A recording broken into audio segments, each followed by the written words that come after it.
لس صفتونه.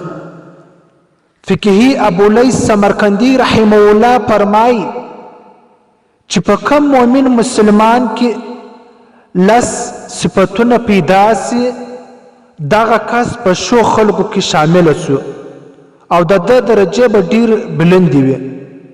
اول صفت د صدقې دی چې کم انسان زیاتې صدقې کوي. دویم صفت د قرآن مجید تلاوت په کثرت سره کول.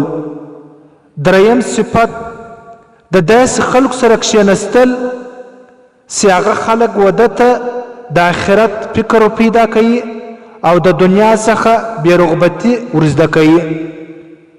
څلورم صفت صله رحمي کول، د خپلو قریبانو سره د خپلو رشته دارانو سره صله رحمي کول. پنځم صفت د ناجوړه پوښتنه کول. شپږم صفت د داسې مړو څخه ځان ساتل چې هغه د آخرت د فکر څخه غافله کوي.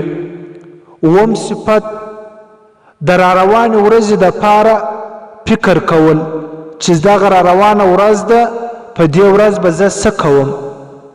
اتم صفت په امیدو کې کموالی او د مرګ کثرت سره یادول.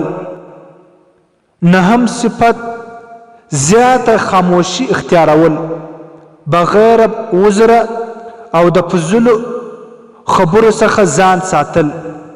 محترمینو، دا داسې صفت دی خاموشي چې انسان د ټولو ګناهو څخه انسان محفوظه کیږي، خاص کر غیبت، بهتان، درواغ.